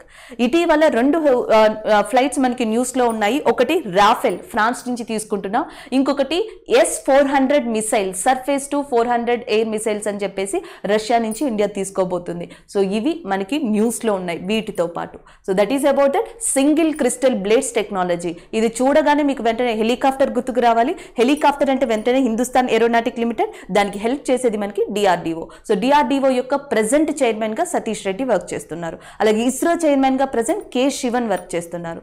ఇవి మనకి డిఫెన్స్ లో important. So next days and వాటి యొక్క ఇంపార్టెన్స్ అనేది చూద్దాం. 26th April. సో 26th ఏప్రిల్లో మనం మొట్టమొదటి చెప్పుకోబోయే డే ఏది అంటే world international intellectual property day. So world intellectual property day అనేది 26th ఏప్రిల్న రికగ్నైజ్ చేయడం జరిగింది. అండ్ నెక్స్ట్ వచ్చేసి వరల్డ్ ఇంటలెక్చువల్ ప్రాపర్టీ ఆర్గనైజేషన్, విపో అంటాం, వరల్డ్ ఇంటలెక్చువల్ ప్రాపర్టీ ఆర్గనైజేషన్. దీని యొక్క హెడ్ క్వార్టర్స్ అనేది ఎక్కడుంది అని చెప్పి గుర్తుపెట్టుకోవాలి, Geneva, and which is located in Switzerland. And next ప్రతి సంవత్సరం కూడా ఇంటలెక్చువల్ ప్రాపర్టీ రైట్కి ఒక థీమ్ ఉంటుంది. అది ఏ డేకి అయినా సరే ప్రతి సంవత్సరం ఒక డేకి థీమ్ ఉంటుంది. సో ఇంటలెక్చువల్ ప్రాపర్టీ డేకి థీమ్ ఏంటి అంటే taking your ideas to market. Taking your ideas to market అనేది మనకి 2021 ఇంటలెక్చువల్ ప్రాపర్టీ డే యొక్క థీమ్గా గుర్తుపెట్టుకోవాలి. సో ఒక్కసారి రిపీట్ చేద్దాం. 26th ఏప్రిల్లో intellectual property day. And next వచ్చేసి మనకి దీని యొక్క థీమ్ ఏంటంటే taking your ideas to market. And next world intellectual property organization యొక్క హెడ్ క్వార్టర్స్ అనేది జెనీవాలో ఉంది. కంట్రీ అడిగితే which is located in Switzerland. అయితే ఇక్కడ మనం బేసిక్ కూడా తెలుసుకోవాలి. నేను ఇదివరకు చెప్పినట్టుగా so recently intellectual property right is in news because of April 26. సో దానికి సంబంధించి కింది వాటిలో కరెక్ట్ ఏది, కరెక్ట్ కాంది ఏది అని అడుగుతారు. కాబట్టి సో ఇంటలెక్చువల్ ప్రాపర్టీ అంటే ఏంటో కూడా తెలుసుకోవాలి. ఇంటలెక్చువల్ ప్రాపర్టీ అంటే మెయిన్గా చాలా డెఫినేషన్స్ వస్తాయి, చాలా ఫార్మ్స్ వస్తాయి. మనకి సింపుల్ వేలో ఎలా చెప్పచ్చు అంటే సో ఇన్వెషన్స్ ఆఫ్ దట్ మైండ్, నీ మైండ్ యొక్క క్రియేషన్స్. సో డిఫరెంట్గా ఆర్ట్ వర్క్స్ కావచ్చు, డిజైన్స్ కావచ్చు, నేమ్స్ కావచ్చు, ఇమేజెస్ కావచ్చు, ఇవన్నీ కూడా what ever that mind creation, creativity, inventions, ఇవన్నీ కూడా ఇంటలెక్చువల్ ప్రాపర్టీలోకి వస్తాయి. సో దీంట్లో డిఫరెంట్ కేటగిరీకి వస్తాయి. For example intellectual property of బిజినెస్కి సంబంధించి ఇంటెలెక్చువల్ ప్రాపర్టీస్ అంటే ఏముంటాయి అంటే, ఒకటి పేటెంట్స్కి సంబంధించి ఉంటాయి, పేటెంట్స్. రెండోది కాపీ రైట్. మూడోది trade mark, trade secret. So trade mark, trade secret, copy right and patent ఇవన్నీ కూడా బిజినెస్ ఇంటెలెక్చువల్ ప్రాపర్టీలోకి వస్తాయి. ఇలా చెప్పుకుంటే చాలా ఉంటాయి. అయితే మీరు గుర్తుపెట్టుకోవాల్సింది ఏంటంటే ఆ creation of a mind because of different invasions అని చెప్పొచ్చు. సో దాంట్లో అన్ని కేటగిరీస్ రావడం జరుగుతుంది. ఒకటి సృష్టించడం, నీ ఓన్గా ఒకటి డిజైన్ చేయడం, ఒకటి క్రియేట్ చేయడం, సో దాని మీద నీ రైట్ అనేది, నీ హక్కు అనేదాన్ని పొందడం, that is your intellectual property. So దాని మీద రైట్ పొందడానికి, దాని మీద హక్కుని పొందడానికి ఇలాంటి ఆర్గనైజేషన్స్ హెల్ప్ చేస్తాయని చెప్పొచ్చు. So that is about world intellectual property day. So next వచ్చి international Chernobyl disaster remembrance day. Chernobyl disaster అనేది ఏదైతే జరిగిందో దానికి సంబంధించి తిరిగి గుర్తు చేసుకుని దాని అవేర్నెస్ చెప్పడం కోసం ఏప్రిల్ 26న ఈ చెర్నోబిల్ డిజాస్టర్ డే కింద రికగ్నైజ్ చేయడం జరిగింది, రిమెంబరెన్స్ డే కింద. ఎగ్జాక్ట్గా ఈ ఇన్సిడెంట్ అనేది 1986లో జరిగింది regarding to that nuclear power plant, ఒక న్యూక్లియర్ పవర్ ప్లాంట్ ఘటనకి సంబంధించి. అండ్ నెక్స్ట్ చెర్నోబిల్ అనే ప్రాంతం మనకి ఎక్కడుందంటే ఉక్రెయిన్ కంట్రీలో ఉంది. కంట్రీ పేరు కూడా గుర్తుపెట్టుకోండి, ఉక్రెయిన్ అనే కంట్రీ. అయితే ఇక్కడ మనం గుర్తుపెట్టుకోవాల్సింది ఇంకొకటి కూడా మెయిన్గా ఏంటి అంటే, ఒక డిజాస్టర్కి సంబంధించి ఇంపార్టెంట్ ఫ్యాక్ట్స్ ఉంటే ఆ ఫ్యాక్ట్స్ని కూడా గుర్తుపెట్టుకోవాలి. చెర్నోబిల్ డిజాస్టర్లో మనకి మెయిన్గా ఏంటంటే న్యూక్లియర్ పవర్ ప్లాంట్ అక్కడ కొన్ని లీకేజెస్ అనేవి జరగడం వల్ల చాలా దానికి దగ్గరలో ఉన్న కొన్ని మైళ్ళ కొద్దీ, కొన్ని కిలోమీటర్స్ వరకు ప్రజలు ఆ ఏరియాస్ నుంచి వెకేట్ చేశారు. అట్మాస్ఫియరిక్ కండిషన్స్ అన్ని కంప్లీట్గా మారిపోయాయి, హెల్త్ అనేది ఎఫెక్ట్ అయింది. సో చాలా ప్రాబ్లమ్స్ని చెర్నోబిల్ ప్రాంతంలో పీపుల్ మనకి ఫేస్ చేశారు. సో దానికి సంబంధించి న్యూక్లియర్ పవర్ ప్లాంట్, అసలు ఈ చెర్నోబిల్ డే అందుకే న్యూక్లియర్ పవర్ ప్లాంట్ గురించి తెలుసుకోవాలి, దాని అవేర్నెస్ అనేది ఉండాలి అని చెప్పి ఏప్రిల్ 26న ఎగ్జాక్ట్గా ఆ డేనే ఇక్కడ మనకి రిమెంబరెన్స్ డేగా తీసుకోవడం జరిగింది. అయితే మనం గుర్తుపెట్టుకోవాల్సింది, ఉక్రెయిన్ అనేది న్యూస్లో ఉంది కాబట్టి దీని యొక్క క్యాపిటల్ కూడా గుర్తుపెట్టుకోవాలి. కీవ్ అనేది దీని యొక్క capital. Kyiv is the capital of Ukraine. అయితే మనకి ఇంకొక విషయం, న్యూక్లియర్ పవర్ ప్లాంట్. భారతదేశంలో కూడా న్యూక్లియర్ పవర్ ప్లాంట్స్ ఉన్నాయి. న్యూక్లియర్ శక్తిని ప్రొడ్యూస్ చేయడానికి మనకి ముఖ్యంగా ఏం కావాలి? Uranium, thorium, plutonium. ఈ మూడు పదాలు గుర్తుపెట్టుకోండి, యురేనియం, థోరియం, ప్లూటోనియం. సో ఈ మూడు పదార్థాలు కూడా మనకి న్యూక్లియర్ లాంటి శక్తిని జనరేట్ చేయడం కోసం కావాలి. భారత్ లాంటి కంట్రీలో ఎక్కువగా కనిపించేది మనకి థోరియం. సో థోరియం అనేది కేరళలోని మోనోజైట్ శాండ్లో మనకి ఎక్కువగా కనిపిస్తుంది. ఏ స్టేట్లో అంటే కేరళలో. అండ్ నెక్స్ట్ ఇంకొకటి వచ్చేసి యురేనియం జార్ఖండ్ అండ్ ఆంధ్రప్రదేశ్ ప్రాంతాల్లో ఎక్కువగా కనిపిస్తూ ఉంటుంది. ఇలాంటి న్యూక్లియర్ పదార్థాన్ని ఉపయోగించి, ఇలాంటి రీసోర్సెస్ని ఉపయోగించి న్యూక్లియర్ ఎనర్జీని ప్రొడ్యూస్ చేస్తారు న్యూక్లియర్ పవర్ ప్లాంట్స్ ద్వారా. దానివల్ల యూజ్ ఏంటి అంటే శక్తి, విద్యుత్ శక్తి. సో భారతదేశంలో ఇప్పటికే చాలా సిటీస్కి కరెంట్ లేదు, అండ్ యాజ్ వెల్ యాజ్ మనకి పవర్ ఫెసిలిటీ అనేది లేదు, ఇండస్ట్రీస్కి సరిగ్గా పవర్ ఫెసిలిటీ అనేది లేదు. మనం ఇప్పటికీ కూడా ఫాజిల్ ఫ్యూయల్, సాంప్రదాయ వనరుల మీద ఆధారపడ్డాం. అలా కాకుండా ఇండస్ట్రీస్కి నిరంతరం కూడా పవర్ సప్లై అనేది ఇవ్వాలి. అండ్ నెక్స్ట్ చాలా హౌసెస్కి, చాలా విలేజెస్కి కంటిన్యూస్గా పవర్ సప్లై ఇవ్వాలి అంటే మనకి ఎక్కువగా విద్యుత్ శక్తిని ప్రొడ్యూస్ చేసే పద్ధతి కావాలి, అదే న్యూక్లియర్ పవర్ ప్లాంట్స్. సో అలాంటి న్యూక్లియర్ పవర్ ప్లాంట్స్ ప్రపంచంలో చాలా ఉన్నాయి. ఇండియా ఇప్పుడు ఈ టెక్నాలజీని ఎక్కువగా అభివృద్ధి చేస్తుంది. సో అందుకని చెప్పేసి మనకి ఈ చెర్నోబిల్ డిజాస్టర్ అనేది చాలా ఇంపార్టెంట్. అయితే ఇది న్యూస్లో ఉంది కాబట్టి దీనికి సంబంధించి ఇంకోటి కూడా చూద్దాం. ఈ డేని ఎప్పటి నుంచి రికగ్నైజ్ చేయడం మొదలు పెట్టారంటే 2016 నుంచి మొదలు పెట్టారు. దీనికి కారణం ఏంటి అంటే, చెర్నోబిల్ డిజాస్టర్ అనేది 1986లో జరిగితే 2011లో జపాన్లో కూడా ఇంకొక న్యూక్లియర్ పవర్ ప్లాంట్ లీకేజ్కి గురైంది, సమ్ కైండ్ ఆఫ్ యాక్సిడెంట్కి గురైంది. మనకి ఫోకోషిమా అనే మనకి న్యూక్లియర్ పవర్ ప్లాంట్ జపాన్లో ఉంది. 2011లో సేమ్ ఉక్రెయిన్లో ఏం జరిగిందో ఇక్కడ కూడా అదే జరిగింది. ప్రపంచంలో 2 వర్స్ట్ న్యూక్లియర్ డిజాస్టర్స్గా దేన్ని చెప్తారంటే పవర్ ప్లాంట్స్కి సంబంధించి జపాన్ అండ్ ఉక్రెయిన్ ప్రాంతాలని చెప్తారు. సో అందుకని చెప్పి 2016 నుంచి ఇలాంటి డేస్ని రికగ్నైజ్ చేయడం జరిగింది. అంటే దీనివల్ల న్యూక్లియర్ పవర్ ప్లాంట్ దేనికని చెప్పి తెలుసుకున్నాం, రీసోర్సెస్ గురించి తెలుసుకున్నాం, 26 ఏప్రిల్ సెలబ్రేట్ చేస్తారని తెలుసుకున్నాం, ఉక్రెయిన్ యొక్క క్యాపిటల్ కివి అని తెలుసుకున్నాం. దానితో పాటు భారతదేశంలో కొన్ని న్యూక్లియర్ పవర్ ప్లాంట్స్ పేర్లు తెలుసుకోండి. తారాపూర్ కానీ, నెక్స్ట్ వచ్చేసి మనకి కుడాన్కులం కానీ, నరోరా కానీ, కాక్రపార వచ్చేసి మనకి గుజరాత్లో ఉంది, కుడాన్కులం వచ్చేసి మనకి ముఖ్యంగా తమిళనాడు ప్రాంతంలో ఉంది. న్యూక్లియర్ పవర్ ప్లాంట్స్ ఏ స్టేట్స్లో ఉన్నాయి తెలుసుకోవడం కూడా మనకి జీకే పరంగా important. So next one whereabouts book. So authors next మనకి డేస్ అయిపోయాయి, బుక్ అండ్ ఆదర్లోకి వచ్చాం. Jhumpa Lahiri a very famous writer and Indian origin అమ్మాయి, అండ్ ఈమె యుఎస్కి చెందింది. వీళ్ళ యొక్క పేరెంట్స్కి సంబంధించిన వాళ్ళు బెంగాల్కి సంబంధించిన వాళ్ళు. అయితే జుంపా లహరి రీసెంట్గా రాసిన బుక్ మనకి న్యూస్లోకి రావడం జరిగింది, దాని పేరు whereabouts. So book and ఆదర్ని ఫస్ట్ గుర్తుపెట్టుకోండి. వేర్ అబౌట్స్ అనే బుక్ని రాసిన పర్సన్ ఎవరు అంటే జుంపా లహరి. యాక్చువల్గా ఈమె దీనిని అంటే వేర్ అబౌట్స్ యొక్క ఒరిజినల్ వర్షన్ వచ్చేసి ఇటాలియన్ లాంగ్వేజ్లో ఉంది. దాని యొక్క పేరు వచ్చేసి డో మిట్రోవో. సో డో మిట్రోవో అనే బుక్ని ఇటాలియన్ లాంగ్వేజ్లో మొట్టమొదటిగా జుంపా లహరి రాసింది. సో దాని తర్వాత రీసెంట్గా ఇదే బుక్ని ఇంగ్లీష్లోకి తానే ట్రాన్స్లేట్ చేయడం జరిగింది. ఆ బుక్ పేరే మనకు వచ్చేసి వేర్ అబౌట్స్. సో ఈ రెండు కూడా గుర్తుపెట్టుకోవాలి. అయితే ఆమె రాసిన బుక్స్లో ఇంకొన్ని ఇంపార్టెంట్గా ఏం చెప్పొచ్చు అంటే ద నేమ్ సేక్ అనే దాన్ని కూడా ఇంపార్టెంట్గా చెప్పొచ్చు, అండ్ ద లో land and the name sake అనేవి కూడా తన యొక్క ఇంపార్టెంట్ బుక్స్, తను రాసిన వాటిలో ఇంపార్టెంట్ రచనలు. జనరల్గా ఇది వరకు అయితే ఇటీవల న్యూస్లో ఉన్న వేర్ అబౌట్స్ అనే దాన్ని ఎవరు రాశారు అని అడగచ్చు. జూంపా లహరి అని డైరెక్ట్గా పెట్టే ఛాన్సెస్ ఉంటాయి. లేదా ఇంకొంచెం అడిగి మనకి వేర్ అబౌట్స్ అనే ఇటాలియన్ వర్షన్ యొక్క పేరు ఏంటి అంటే డోమిట్రో అని చెప్పేసి పెట్టచ్చు. అయితే ఇప్పుడున్న సినారియోలో ఎలాంటి క్వశ్చన్స్ అడుగుతారంటే ఈ కింది వానిలో ఎవరు మనకి మ్యాన్ బుకర్ ప్రైజ్కి సంబంధించిన వాళ్ళు, ఎవరు అందుకున్నారు, ఎవరు అందుకోలేరు. సో జనరల్గా మనకి లిటరేచర్ సంబంధించి సాహిత్యానికి సంబంధించి మ్యాన్ బుకర్ ప్రైజ్ కానీ, లేకపోతే ఇండియాలో జ్ఞాన్పీఠ్ లాంటి అవార్డ్స్, సాహిత్య అకాడమీ లాంటి అవార్డ్స్ కానీ, లేకపోతే పాపులర్ ప్రైజ్గా పుల్జర్ ప్రైజ్ని చెప్పచ్చు. సో ఈమె పుల్జర్ ప్రైజ్ని కూడా అందుకున్న లిస్ట్లో ఉంది. షీ రిసీవ్డ్ పుల్జర్ ప్రైజ్ కాబట్టి సో ఎలాంటి క్వశ్చన్స్ అడగచ్చు, ఈ కింది వానిలో పుల్జర్ ప్రైజ్ని అందుకోని వానెవరు, ఆప్షన్స్లో జూంపా లహరి కూడా ఉండే ఛాన్సెస్ ఉంటుంది. ఇప్పుడు ఉన్న సినారియోలో బుక్, ఆదర్, ఆమె రాసిన బుక్స్, వాటితో పాటు అవార్డ్స్ కూడా చూడాలి. సో ఈమె అందుకుంది Pulitzer prize and as well as next the namesake and the lowland అనే బుక్స్ ఈమె రాసిన వాటిలో చాలా ఫేమస్. ప్రస్తుతం ఈమె రాసింది ఇటాలియన్ వర్షన్కి సంబంధించిన English version and whereabouts అనే book. So this is about the whereabouts book and the author Jhumpa Lahiri. So next one, Oscar Award 2021. A very important current affair. Awards పరంగా కానీ నార్మల్గా కానీ బ్యాంకింగ్, ఎస్ఎస్సి ఏ ఎగ్జామ్కైనా ఈ awards అనేవి చాలా important. ప్రపంచవ్యాప్తంగా చాలామంది ఫిలిం ఇండస్ట్రీకి చెందిన వాళ్ళు ఈ అవార్డుని అందుకోవడానికి ట్రై చేస్తూ ఉంటారు. అయితే ఆస్కార్ ఫిలిమ్స్ ఎక్కువగా ఆస్కార్ అవార్డ్స్ అనేవి ఫారెన్ కంట్రీస్ లైక్ యూఎస్ఏ కానీ అండ్ యూరోపియన్ కంట్రీస్ కానీ ఇతర కంట్రీస్ కానీ ఎక్కువగా ఆ కంట్రీస్కి చెందిన వ్యక్తులకే మనకి ఆస్కార్ అవార్డ్స్ అనేవి ఇప్పటి వరకు చూసాం.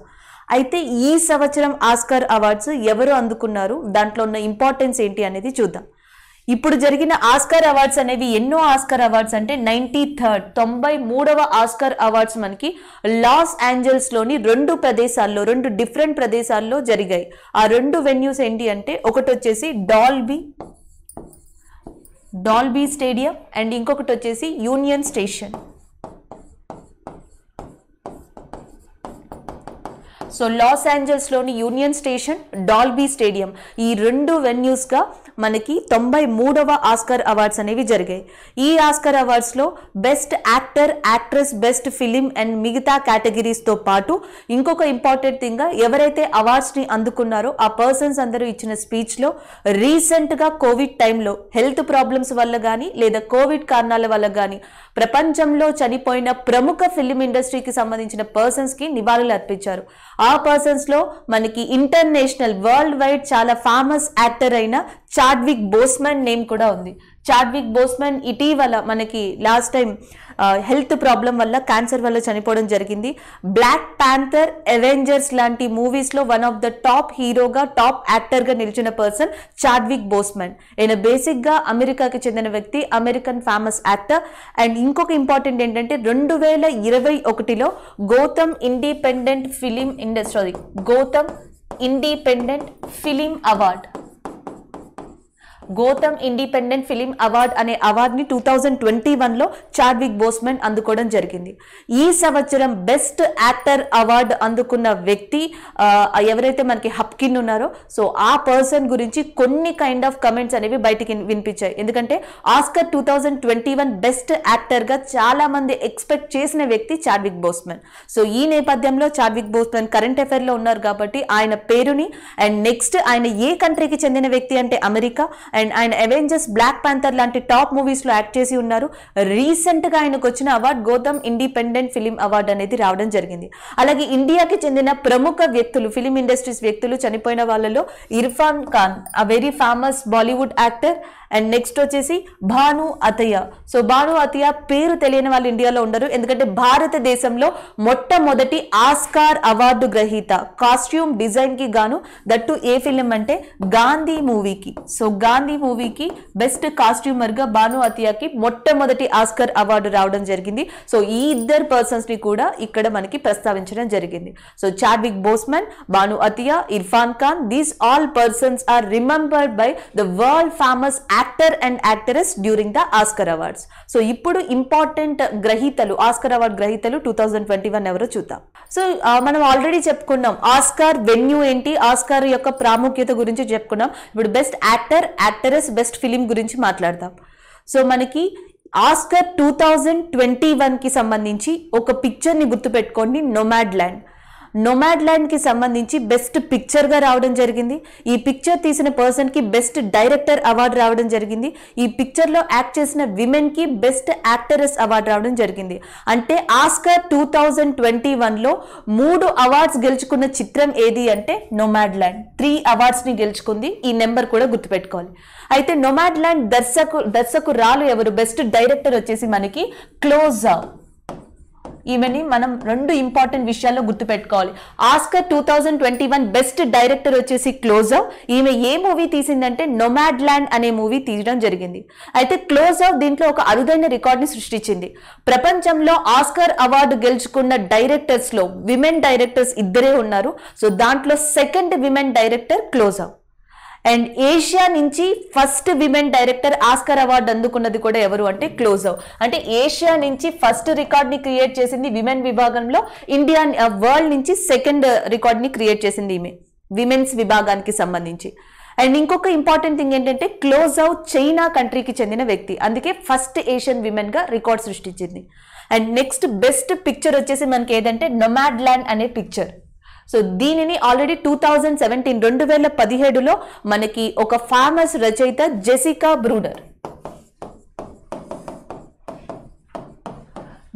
బ్రూడర్ ఈ బుక్ ని రాయడం జరిగింది, నోమాడ్ల్యాండ్ అని.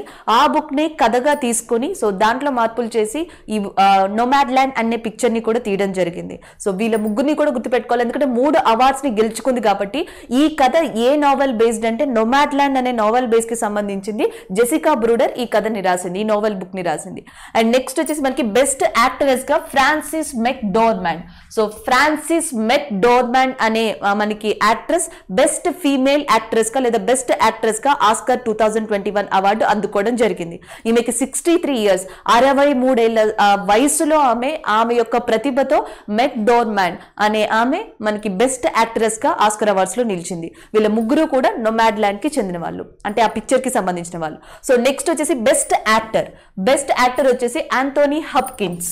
సో యాంథోనీ హప్కిన్స్ కి మనకి బెస్ట్ యాక్టర్ అవార్డు గెలుచుకోవడం జరిగింది ఇన్ ఆస్కర్ 2021. అంటే best actor Anthony Hopkins, best actress McDormand. Next ఈయన ఏ పిక్చర్ కి సంబంధించి బెస్ట్ యాక్టర్ అవార్డు అందుకున్నారు అంటే ది ఫాదర్ అనే పిక్చర్ కి సంబంధించి హప్కిన్స్ బెస్ట్ యాక్టర్ అవార్డు అందుకోవడం జరిగింది. సో నెక్స్ట్ వచ్చేసి best supporting actor Yu Jang Yun. So Yu Jang Yung అనే కొరియన్ విమెన్, ఈమె కొరియాకి చెందిన విమెన్. ఈమెకి బెస్ట్ సపోర్టింగ్ యాక్ట్రెస్ విభాగానికి సంబంధించి ఆస్కర్ అవార్డు రావడం జరిగింది. అయితే యూన్ కి ఉన్న ఇంకొక హిస్టరీ ఏంటి, ఇంకొక ఏమంటారు ఘనతని సాధించింది ఈమె. ఎందుకంటే ఇలాంటి అవార్డుకి, ఇలాంటి కేటగిరీకి మొట్టమొదటి కొరియన్ విమెన్ సెలెక్ట్ అవ్వడం, మొట్టమొదటి కొరియన్ విమెన్ కి అవార్డు రావడం బెస్ట్ సపోర్టింగ్ యాక్ట్రెస్ గా, అది యూ జాన్ యూంగ్ కి. అది కూడా ఏ మూవీకి సంబంధించి అంటే మినారి అనే మూవీకి సంబంధించి కొరియన్ భాషలోది. సో కొరియన్ లాంగ్వేజ్ కి చెందిన మినారి అనే మూవీకి సంబంధించి బెస్ట్ సపోర్టింగ్ యాక్ట్రెస్ గా యూ జాన్ యూన్ కి ఈ అవార్డు రావడం జరిగింది. అండ్ నెక్స్ట్ వచ్చేసి మనకి best supporting actor, best supporting actor వచ్చేసి డానిల్ కలుయా. సో డానిల్ కలుయాకి బెస్ట్ సపోర్టింగ్ యాక్టర్ గా ఈ అవార్డు రావడం జరిగింది. సో నెక్స్ట్ వచ్చేసి బెస్ట్ కాస్ట్యూమ్ డిజైన్, ఇది మనకి చాలా చాలా ఇంపార్టెంట్. బెస్ట్ కాస్ట్యూమ్ డిజైన్ గా అవార్డు అనుకున్న person Ann Roth. So Ann Roth కి బెస్ట్ కాస్ట్యూమ్ డిజైనర్ గా అవార్డు రావడం జరిగింది. అయితే ఇది ఎందుకు ప్రత్యేకం అంటే ఈసారి అవార్డ్స్ లో 80 సంవత్సరాలకి పైబడి ఇద్దరు వ్యక్తులు అవార్డ్స్ ని అందుకున్నారు. ఒకటి వచ్చేసి బెస్ట్ యాక్టర్ యాంథోనీ హప్కిన్, ఆయనకి 83 ఇయర్స్, 83 సంవత్సరాల వయసులో బెస్ట్ యాక్టర్ అవార్డ్ ని అందుకున్నారు యాంథోనీ హప్కిన్.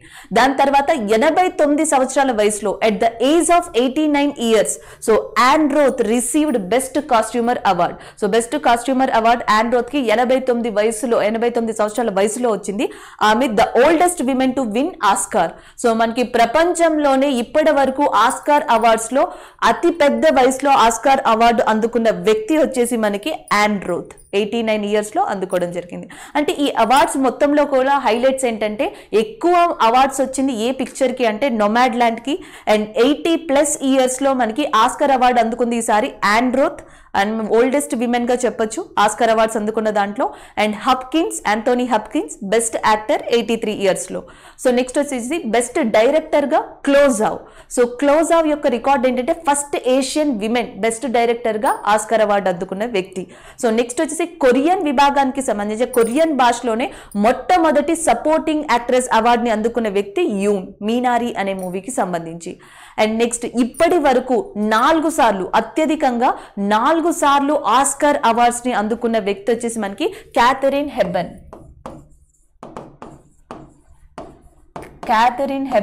ఈమె 4 సార్లు ఆస్కార్ అవార్డుని అందుకున్నారు. అండ్ ఆమె మరణించడం కూడా జరిగింది. క్యాథరిన్ హెబ్బన్ కి ఇప్పటి వరకు 4 సార్లు ఆస్కార్ అవార్డు రావడం జరిగింది. And she's a American based actress. So ఇది మనకి ఆస్కార్ అవార్డ్స్ కి సంబంధించిన మెయిన్ ఇన్ఫర్మేషన్.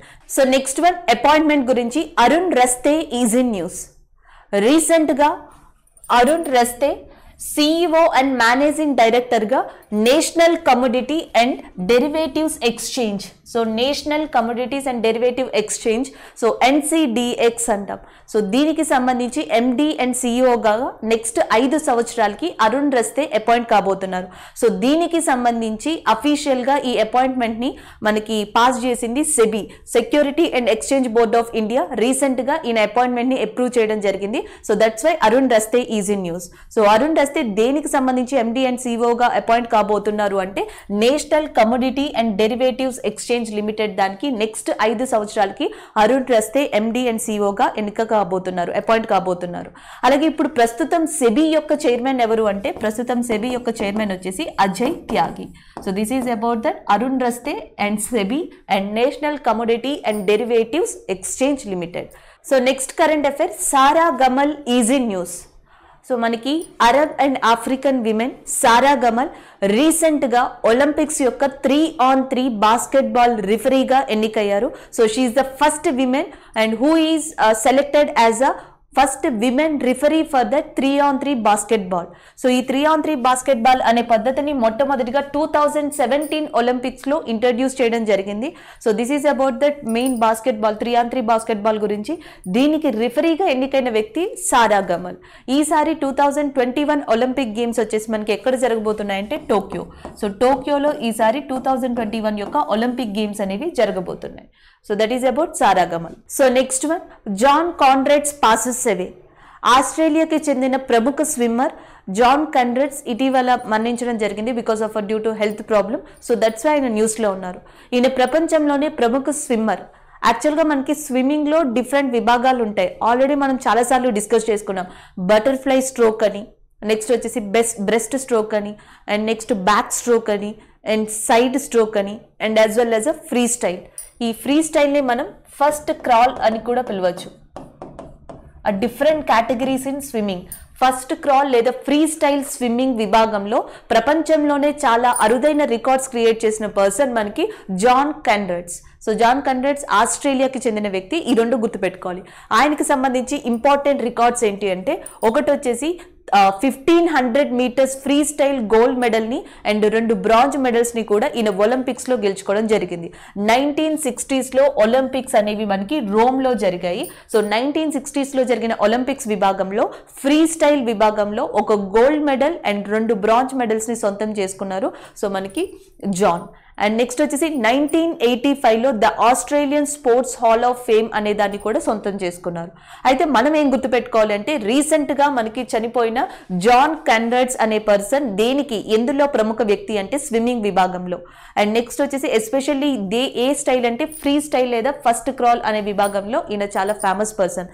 లేదా రీసెంట్గా ప్రముఖ స్విమ్మర్, ప్రపంచంలోనే ప్రముఖ స్విమ్మర్ జాన్ కాన్రాడ్స్ మరణించారు. ఆయన ఏ కంట్రీకి చెందిన వ్యక్తి అంటే ఆస్ట్రేలియన్ కంట్రీకి చెందిన వ్యక్తి.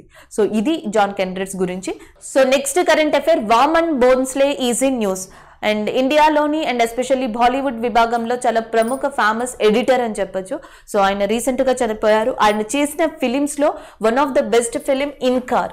1970s వచ్చిన ఇన్కార్ ఫిలింకి 25th నేషనల్ ఫిలిం అవార్డుని ఎందుకున్నారు ఎడిటింగ్ విభాగంలో బోన్స్లే.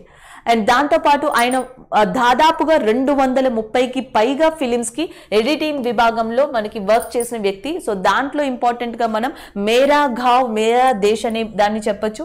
అండ్ నెక్స్ట్ వచ్చేసి దోస్తానా, గులాబ్, అగ్నిపత్, మౌసమ్, హీరో ఇలాంటి చాలా ఫేమస్ మూవీస్కి ఈయన ఎడిటింగ్లో పాల్గొన్నారు. సో ఆయన ఇటీవల చనిపోవడం జరిగింది. అయితే మనకి ఇంపార్టెంట్గా ఏం గుర్తుపెట్టుకోవాలి అంటే, ఈయనకి ఎన్నో నేషనల్ అవార్డు వచ్చిందంటే 25th నేషనల్ ఫిలిం అవార్డు అనేది ఎడిటింగ్ విభాగంలో మనకి బోన్స్లేకి రావడం జరిగింది. ఈయన తీసిన వాటిలోనే 230కి పైగా ఉన్న దాదాపు ఫిలిమ్స్ లో ద బెస్ట్ ఫిలిం గా మనం ఇన్కార్ ని చెప్పొచ్చు. So that is about that Vaman Bhonsle. So next current affair మనకి ఇండెక్స్ న్యూస్ లో ఉంది, Chandler good governance index. So మనకి ఇది సింగపూర్ బేస్డ్ ఇన్స్టిట్యూషన్. దాదాపుగా 104 కంట్రీస్ 104 కంట్రీస్ని ఈ ఇండెక్స్లోకి తీసుకోవడం జరిగింది. ఈ 104 కంట్రీస్కి 34 ఇండికేటర్స్ని బేస్ చేసి చూస్తారు, 34 ఇండికేటర్స్.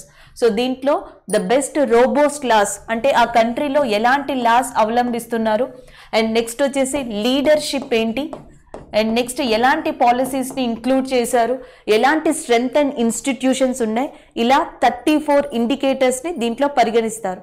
దాంతోపాటు దాదాపుగా 50 గ్లోబల్లీ అవైలబుల్ డేటాని కూడా ఈ కంట్రీకి సంబంధించి తీసుకుంటారు. వరల్డ్ బ్యాంక్ దగ్గర, ఇంటర్నేషనల్ మానిటరీ ఫండ్ దగ్గర, ఇలా ప్రపంచవ్యాప్తంగా ఆ కంట్రీస్కి సంబంధించి ఏదైతే గ్లోబల్లీ డేటా ఉందో ఆ డేటాని కలెక్ట్ చేయడం, ఈ 34 ఇండికేటర్స్కి సంబంధించిన డేటాని కలెక్ట్ చేసి ఈ రెండింటి ఆధారంగా ఈ 104 కంట్రీస్కి గవర్నెన్స్కి సంబంధించి గుడ్ గవర్నెన్స్ ఇండెక్స్ అనే దాన్ని ఇవ్వడం జరుగుతుంది. అయితే ఇది ఏ బేస్డ్ ఇన్స్టిట్యూషన్ అంటే సింగపూర్ బేస్డ్ ఇన్స్టిట్యూషన్గా గుర్తుపెట్టుకోవాలి. సో టోటల్గా ఎన్ని కంట్రీస్ అంటే 104 కంట్రీస్. దీంట్లో టాప్ కంట్రీగా నిలిచింది మనకి ఫిన్లాండ్. సో ఫస్ట్ కంట్రీ ఫిన్లాండ్గా నిలిచింది, second country Switzerland, and third country వచ్చేసి మనకి సింగపూర్. అలాగే ఇండియా యొక్క ర్యాంక్ ఇందులో 49th ఉంది. One of the best performer అని నేను చెప్పాలి. సో 104 కంట్రీస్లో మనకి 49th కంట్రీగా ఇండియా ఉంది.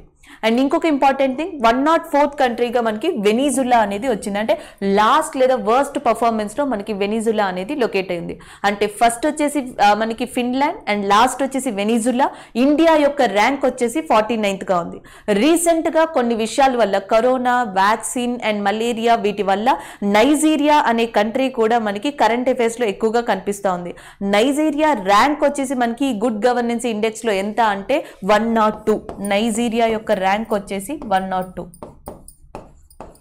అంటే థర్డ్ వర్స్ట్ కంట్రీ అని చెప్పొచ్చు నైజీరియా.